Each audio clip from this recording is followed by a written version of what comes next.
À l'aube, 150 personnes ont pu quitter les dernières parcelles de territoire aux mains des rebelles. Quelques dizaines de blessés ont été transportés en ambulance.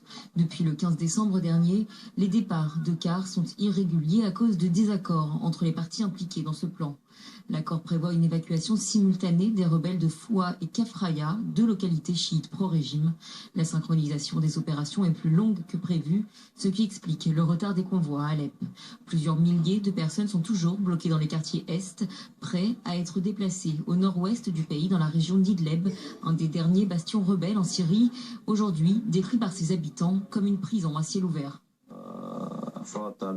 On ne voulait pas abandonner notre terre. Le régime et ses alliés, la Russie et l'Iran, ont utilisé tous les types d'armes possibles pour nous faire partir. Ils nous ont préparé une prison à Idlib pour nous assiéger et nous bombarder en fin de compte. Une centaine de familles originaires d'Alep ont été déplacées dans cette province. Selon les termes de l'accord conclu entre la Syrie, la Russie, l'Iran et la Turquie, les insurgés et leurs partisans doivent choisir entre la reddition ou la fuite vers Idlib, qui compte aujourd'hui près d'1 million d'habitants, en proie aux pénuries alimentaires et à l'explosion des prix des loyers. Conformément au texte voté lundi au Conseil de sécurité de l'ONU, une vingtaine d'observateurs syriens et internationaux vont être déployés pour superviser les évacuations.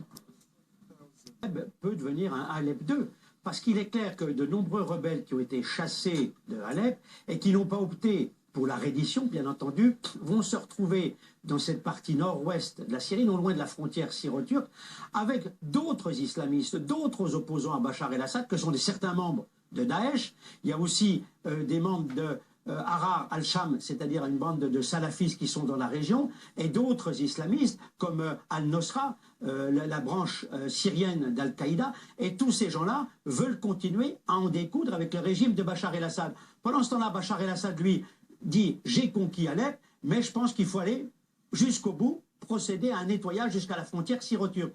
Mais là, on sent que Vladimir Poutine n'est pas tout à fait sur la même longueur d'onde, parce que lui pense à autre chose et peut-être comme un début de règlement politique. Alors justement, on est en train de parler entre Russes, Turcs et Iraniens de ce règlement politique de la crise. Et là, il y a des désaccords qui apparaissent, Christian. Alors, il y a des désaccords. Bon, il y a un point d'accord, déjà, il faut le dire, c'est qu'ils sont tous d'accord pour dire on continue la lutte contre le terrorisme. Maintenant, en ce qui concerne Poutine, il y a 3 points intéressants. Un, concernant l'avenir de la Syrie. Poutine, aujourd'hui, arrive à un moment où il dit il faudrait quand même peut-être qu'on arrive à mettre autour de la même table le régime de Bachar el-Assad avec des opposants qui ne sont pas des opposants radicaux. Et ces gens-là pourraient faire partie d'un gouvernement d'union nationale et on pourrait dans le même temps garantir l'intégrité du territoire national syrien. C'est le premier point concernant la Syrie. Maintenant, il y a l'alliance de circonstances qui existe avec un personnage imprévisible qui est Erdogan en Turquie. Et là, il y a un deal qui s'est fait entre les deux. Poutine a dit à Erdogan, moi je vais vous aider à endiguer la menace kurde qui se trouve au nord de la frontière syro-turque, mais dans le même temps, vous apportez votre aide pour un règlement politique de la crise syrienne. C'est en quoi Erdogan a répondu oui. Et puis un dernier point, c'est l'allié le plus encombrant sans doute, mais il est incontournable, c'est l'Iran.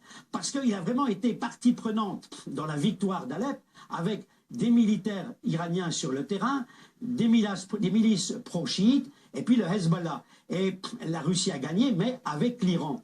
Et là, il pourrait y avoir un problème à l'horizon si on venait à décider, c'est pas exclu, qu'à un moment ou à un autre, à moyen terme plutôt, Bachar el-Assad devrait quitter le pouvoir. Là, ça risque de poser problème. Donc, vous le voyez, pour 2017, la paix et la stabilité sont loin d'être acquises. Merci Christian Mallard.